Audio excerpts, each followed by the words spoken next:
ગુજરાતની એક પતિવ્રતા દીકરીની વાત છે. ભારતની આર્ય નારી પતિવ્રતા સ્ત્રી કોને કહેવાય તે આ દીકરીના પ્રસંગ પરથી જાણીએ. પોણા 200 વર્ષ પહેલાની વાત છે. સૌરાષ્ટ્રના જામનગરની પાસે જામસલાયા ગામ આવેલું છે. તે ગામમાં ધનજી ઘેલારામ શેઠ હતા. તેમને એક દીકરી હતી.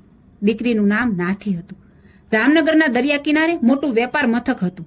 ત્યાંથી આખી દુનિયામાં માલ સામાન જતો હતો. સવારનો પહોર થાય અને સૂર્યનારાયણ નીકળે એટલે 20 વર્ષની નાથી કાયમ સવારે જામસલાયાના દરિયા કિનારે આવે અને ત્યાં જુદા જુદા દેશોમાંથી જહાજ લઈને આવેલા માણસોને પૂછે, ભાઈ, મારા જમનાને કોઈએ જોયો છે? જમનો એટલે કે તેનો પતિ જમનાદાસ.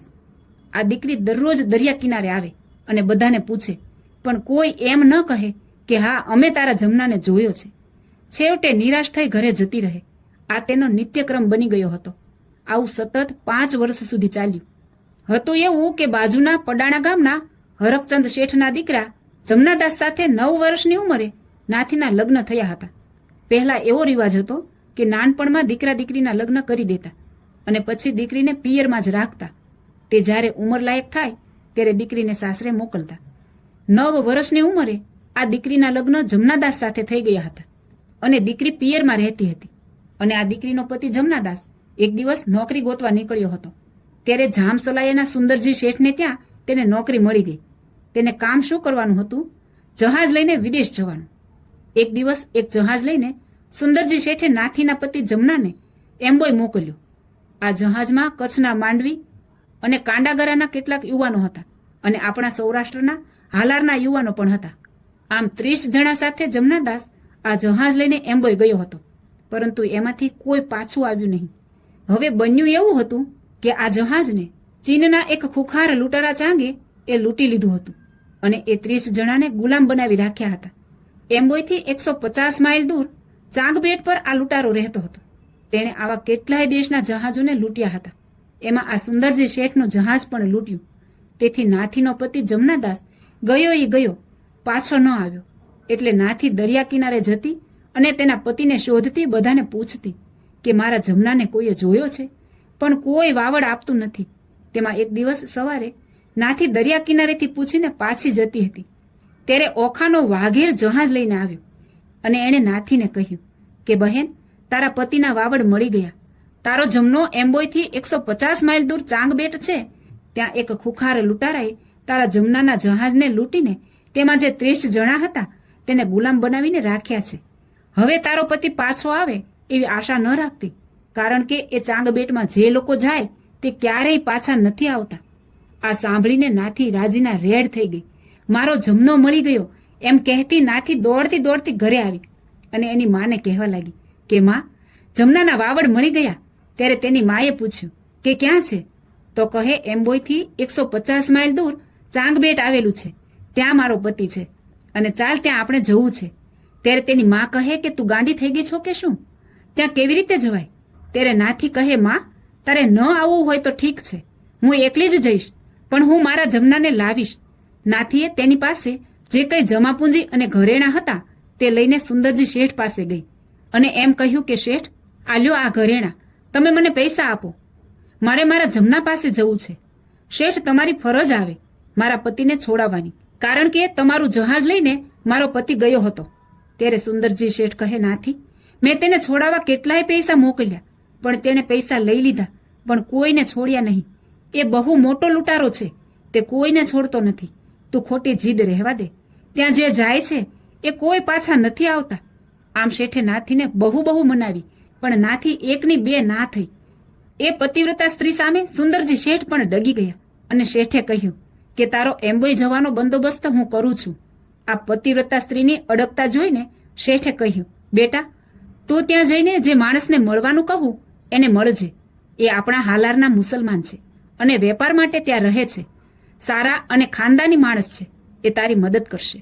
નાથી એની માં અને જહાજવાળો જહાજ લઈને નીકળ્યા. તે 6 મહિને આ જહાજ એમ્બોય પહોંચ્યું. સુંદરજી શેઠે જે માણસને મળવાનું કહ્યું હતું તે માણસનું નામ હતું હાસમ ખોજા. આ હાસમભાઈને નાથીએ બધી વાત કરી. એટલે આ દીકરીના સાહસ, એના ચારિત્ર્યને જોઈને હાસમ ખોજાએ કહ્યું કે દીકરી, હિન્દુસ્તાનની સંસ્કૃતિને તારી જેવી દીકરીઓએ સાચવીને રાખી છે અને હું હિન્દુસ્તાનમાંથી આવું છું અને તને વંદન કરું છું. પણ બહેન, તારા સારા માટે કહું છું કે હવે તું એમ માની લે કે તારો પતિ નર્કમાં ગયો છે, કારણ કે ચાંગબેટમાંથી કોઈને છોડાવવાની દુનિયાના કોઈ શૂરવીરની પણ તાકાત નથી. અરે એની પાસે કેટલાય હથિયારો છે. ત્યારે નાથીએ કહ્યું કે તેની પાસે ભલે ગમે તેટલા હથિયારો હોય, એકવાર મને મારા પતિ પાસે પહોંચાડી દો, પછી જો એને જીવતો પાછો ન લઈ આવું તો હું હિન્દુસ્તાની દીકરી નહીં. આ શૂરવીરતા જોઈ હાસમ ખોજાએ એ મુસલમાન ભાઈએ પોતાના 25 વર્ષના દીકરાને હિન્દુસ્તાનની દીકરી સાથે જહાજ લઈને મોકલ્યો. આ ત્રણેય જણા એમ્બોયથી 150 માઇલ દૂર ચાંગબેટ પહોંચ્યા. ત્યાં પહોંચતા જ ચાંગના માણસોએ તેને પકડી લીધા અને પૂછ્યું કે તમે શા માટે આવ્યા છો? એટલે ખોજાનો દીકરો જે સાથે આવ્યો હતો તે ત્યાંની ચાંગબેટની ભાષા જાણતો હતો. એટલે આ યુવાને બધી વાત કરી કે આ બહેન દીકરી હિન્દુસ્તાનમાંથી આવ્યા છે અને એના પતિને તમે કેદ કરીને રાખ્યો છે, તે એને મળવું છે. આ માણસોએ પોતાના મુખી ચાંગને વાત કરી. આ વાત સાંભળીને ખુખાર લૂંટેરો ઊભો થઈ ગયો કે મેં તો કેટલાય દેશોમાંથી કેટલાય લોકોને બંદી બનાવીને રાખ્યા છે. અરે હજુ સુધી કોઈ મર્દ, કોઈ પુરુષ પણ એને છોડાવવા આવ્યા નથી, અને આ હિન્દુસ્તાનની બહેન દીકરી એના પતિને છોડાવવા અહીંયા સુધી આવી? એની આટલી બધી હિંમત! અરે મારે એને જોવી છે, એને અહીં લઈ આવો. પછી આ ત્રણેય જણાને ચાંગ પાસે લાવવામાં આવે. આ ત્રણેય જણાને જોઈને ચાંગ તો લાલ ઘૂમ થઈ ગયો અને પછી કહ્યું કે આનો પતિ અહીંયા કેદ છે? એટલે પેલા ખોજાભાઈએ કહ્યું કે હા, એનો પતિ અહીંયા કેદ છે અને આ બહેન એને લેવા હિન્દુસ્તાનથી આવ્યા છે. આ દીકરીએ ચાંગને પૂછ્યું, તમારે મા બહેન છે? ચાંગ બોલ્યો કે મારે મા હોય તો જ હું હોય ને, અને હા, મારે બહેન પણ છે. દીકરી એમ બોલી કે તારી મા કે જેણે તને જન્મ આપ્યો એ એક સ્ત્રી છે ને એમ હું પણ એક સ્ત્રી છું અને તારી પાસે આજે કંઈક માગું છું. અરે હું તારી માની જેમ એક સ્ત્રી છું અને તું મારો બાપ છે. આમ તું મારો બાપ છે. એ વાત સાંભળીને ખુખાર લૂંટેરા ચાંગના હાથમાંથી હથિયાર પડી ગયા અને નીચે બેસી ગયો અને રડવા લાગ્યો અને એટલું કહ્યું કે આ દુનિયામાં પહેલી વાર મને કોઈએ બાપ કીધો છે. અરે આજે પહેલી વાર મેં બાપ શબ્દ સાંભળ્યો.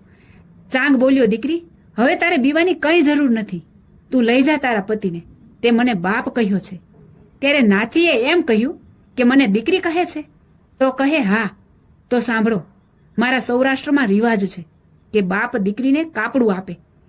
ત્યારે આ લૂંટેરા ચાંગનું હૃદય દ્રવી ઉઠ્યું અને એમ કહ્યું કે દીકરી, આજે તું જે માગીશ તે આપવા આ તારો બાપ તૈયાર છે.